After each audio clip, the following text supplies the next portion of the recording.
जीवित पुत्री का व्रत कथा। एक बार नैमिषारण्य के निवासी ऋषियों ने संसार के कल्याण वर्ष सूत जी से पूछा, हे सूत, कल्याण कली काल में लोगों के बालक किस तरह दीर्घ आयु होंगे, सो कहिए। सूत जी बोले, जब द्वार युग का अंत और कलयुग का आरंभ था, उसी समय बहुत सी शोकाकुल स्त्रियां ने अपने आपस में सलाह की कि क्या इस काल में माता के जीवित रहते पुत्र पर मर जाएंगे। जब ये आपस में कुछ निर्णय नहीं कर सकी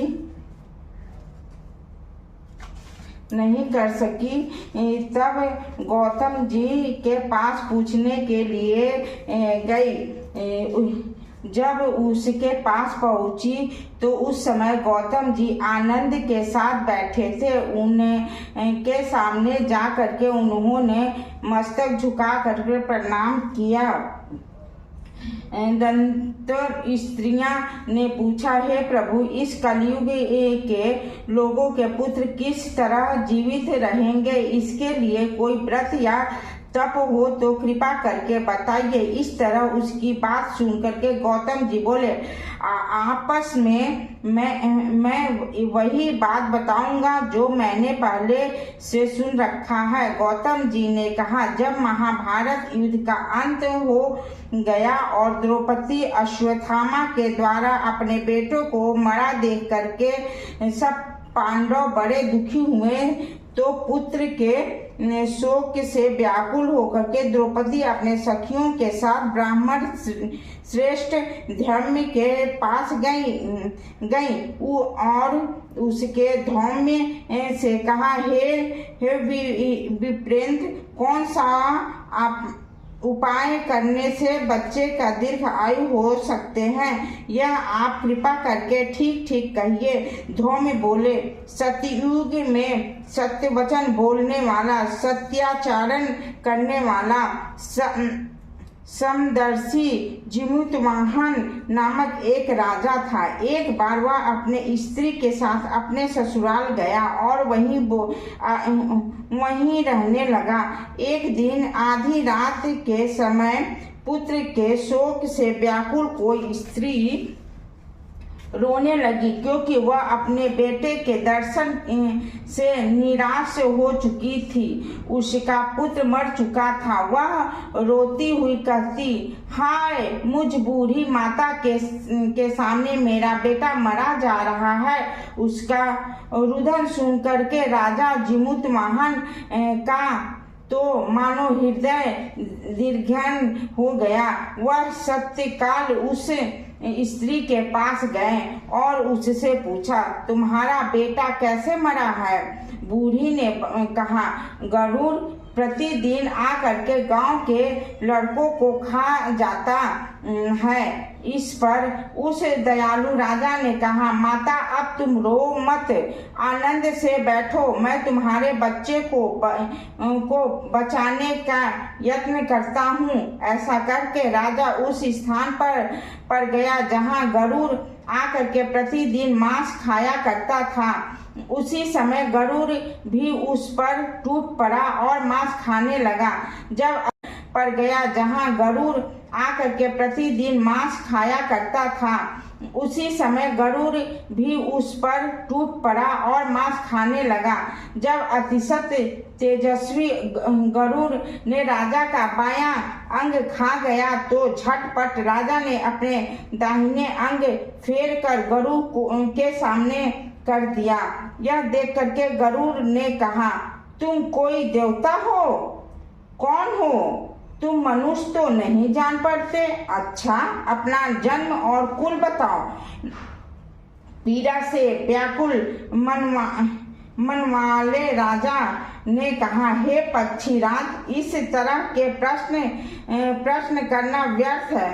तुम अपनी इच्छा भर मेरा मांस खाओ। यह सुन करके गरुड़ रुक गए और बड़े आदर से राजा के जन्म और कुल की बात पूछने लगे। राजा ने कहा, मेरा माता का नाम स्वयं और मेरे पिता का नाम शालिवाहन है। सूर्यवंश में मेरा जन्म हुआ है और जिमुतवाहन मेरा नाम है। राजा की दयालुता देखकर गरुड़ ने कहा, हे महाभाग्य, तुम्हारे मन में जो अभिलाषा हो वह वर मांगो। यदि आप मुझे वर दे रहे हैं तो वर दीजिए कि आपके अब तक के प्राणियों को खाया है वे सब जीवित हो जाए। हे स्वामी, अब से आप यहाँ बालकों को न खाएं और कोई ऐसा उपाय करें कि जहाँ जो उत्पन्न हो वे लोग बहुत दिनों तक जीवित रहें। धौम्य ने कहा कि पक्षीराज गरुड़ राजा को वरदान देकर के स्वयं अमृत लाने के लिए नागलोक चले गए।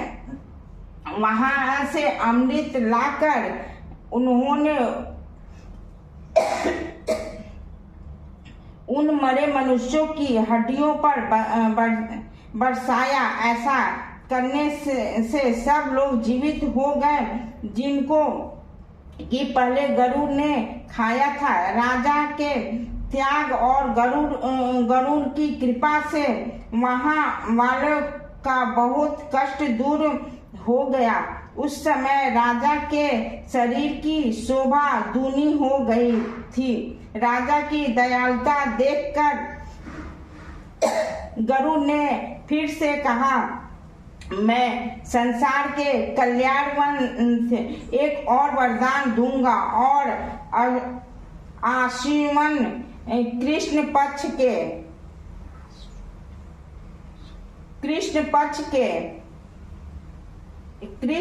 सप्तमी से नहीं, आज आश्विन कृष्ण सप्तमी से रहित शुभ अष्टमी तिथि है। आज ही तुमने यहाँ के प्रजा को जीवन दान दिया है। हे वत्स, अब से यह दिन ब्रह्माभाव हो गया है। जो मूर्ति भेद से विभिन्न नामों से विख्यात है वही त्रैलोक से पूजित दुर्गा अमृत प्राप्त करने के अर्थ में जीवित पुत्रिका कहलाती है। सो इस तिथि को जो स्त्रियां उस जीवित पुत्रिका की और कुछ की आकृति बनाकर तुम्हारी पूजा करेगी तो दिनों दिन उसका सौभाग्य बढ़ेगा और वंश की भी तो बढ़ती होती रहेगी। हे महाभाग्य, इस विषय में विचार करने की भी आवश्यकता नहीं है। हे राजन, सप्तमी से रहित और उद्या तिथि की अष्टमी को व्रत करे, यानी सप्तमी विधि अष्टमी जिस दिन हो उस दिन व्रत न कर शुद्ध अष्टमी को व्रत करे और नवमी में पारण करे। यदि इस पर ध्यान न दिया गया तो फिर फल नष्ट हो जाएगा और सौभाग्य तो अवश्य ही नष्ट हो जाएगा। जीवित वाहन को इसी तरह वरदान दे करके गरुड़ वैकुंठ धाम को चले गए और राजा भी अपने पत्नी के साथ अपने नगर को वापस चले गए। धौम्य द्रौपदी से कहते हैं, हे देवी, मैंने यह अतिशत दुर्लभ व्रत तुमको बताया है। इस व्रत के करने से बच्चे दीर्घायु होते हैं। हे देवी, तुम भी पूर्वोक्त विधि से यह व्रत और दुर्गा जी का पूजन करो तो तुम्हें अभिलाषित फल प्राप्त होगा। मुनि राज धौम्य की बातें सुनकर द्रौपदी ने हृदय में एक प्रकार का कौतूहल उत्पन्न हुआ और पुराओसिनी स्त्रियों को बुला करके उसके साथ यह उत्तम व्रत किया। गौतम ने कहा, यह व्रत और उसके प्रभाव को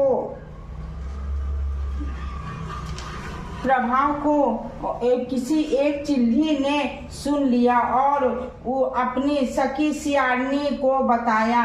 इसके बाद पीपल के वृक्ष में शाखा पर बैठ करके उस चिल्ली ने और उसी वृक्ष के शाखा खोते में बैठ करके सियारनी ने भी व्रत किया। फिर वही चिल्ली किसी उत्तम ब्राह्मण के मुख से यह कथा सुन तो तुम्हें अभिलाषित फल प्राप्त होगा। मुनि राज धौम्य की बातें सुनकर द्रौपदी ने हृदय में एक प्रकार का कौतूहल उत्पन्न हुआ और पुराओसिनी स्त्रियों को बुला करके उसके साथ यह उत्तम व्रत किया। गौतम ने कहा, यह व्रत और उसके प्रभाव को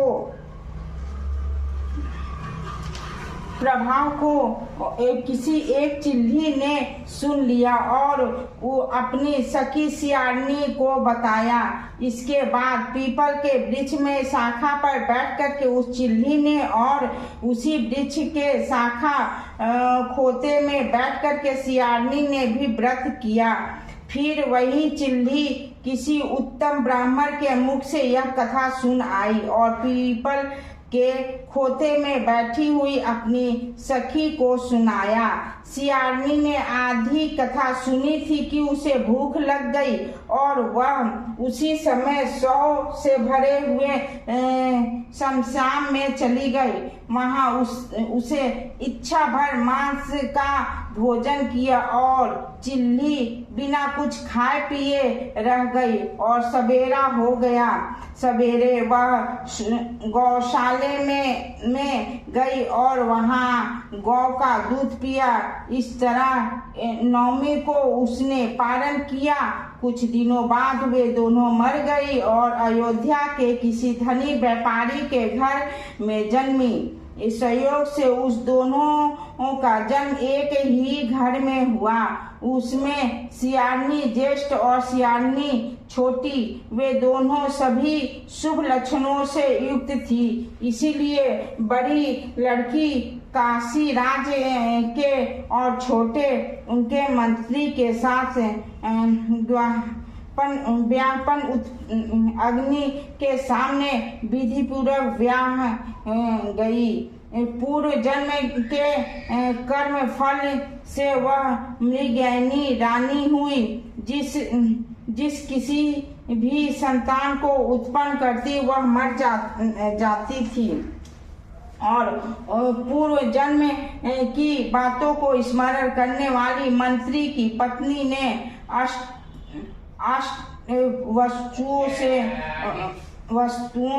वसुओं से सिद्धित तेजस्वी 8 बेटे उत्पन्न किए और सभी जीवित रह गए। अपनी बहन के पुत्रों को जीवित देखकर के ईर्ष्यावश राजपत्नी ने अपने स्वामी से कहा कि यदि तुम मुझे जीवित रखना चाहते हो तो इस मंत्री के भी पुत्रों को उसी तरह भेज दो जहाँ की मेरे बेटे गए हैं, अर्थात उन्हें मार डालो। यह सुनकर के राजा ने उस मंत्री के पुत्रों को मारने के लिए कई प्रकार के उद्योग किए, पर मंत्री पत्नी के जीवित पुत्रिका के पुण्य बल से बच लिया। इस दिन राजा ने अपने आदमियों से उस पुत्रों का सिर कटवा करके पिटारे में रखवा करके और वह पिटारी उसकी माता मंत्री की पत्नी के पास भेज दिया। किंतु वे 8 सिर वेश कीमती जवाहरात हो गए और भले चंगे वे 8 लड़के लड़के अपनी माता के पास वापस चली गई। उसको जीवित देख करके राजपत्नी को बड़ा विस्मय हुआ। अंत में वह मंत्री की पत्नी के पास आई और उसने पूछा, बहन तुमने कौन सा ऐसा पुण्य किया है जिससे बार बार मारे जाने पर भी तुम्हारे बेटे नहीं मरते? इस मंत्री की पत्नी ने कहा, पूर्व जन्म में मैं चिल्ली थी और तुम सियारनी। हमने और तुमने एक साथ जीवित पुत्र का व्रत किया था। तुमने व्रत के नियमों का भली भांति पालन नहीं किया था और मैंने किया था। इसी दोष से हे बहन तुम्हारे बेटे वहीं नहीं जीते हैं और वे राज रानी। अब भी तुम कुछ जीवित पुत्रिका का व्रत को करो तो तुम्हारे बेटे दीर्घायु होंगे। मैं तुमसे सच सच कह रही हूँ। उसके कथानुसार रानी ने व्रत किया, तभी से उसके कई बेटे सुंदर और दीर्घायु होकर के बड़े बड़े राजा हुए। शिव जी कहते हैं कि सब प्रकार के आनंद देने वाले मैंने यह दिव्य व्रत बताया है। स्त्रियां चिरजीवित संतान चाहती हैं तो वे विधि पूर्वक यह व्रत करें। बोलो जीवित पुत्रिका की जैसे इनके राजा बड़े बड़े बने हैं, वैसे मेरे भी पुत्र अच्छे बने, बड़े बड़े काम है। अपना आशीर्वाद बनाए रखिए। जय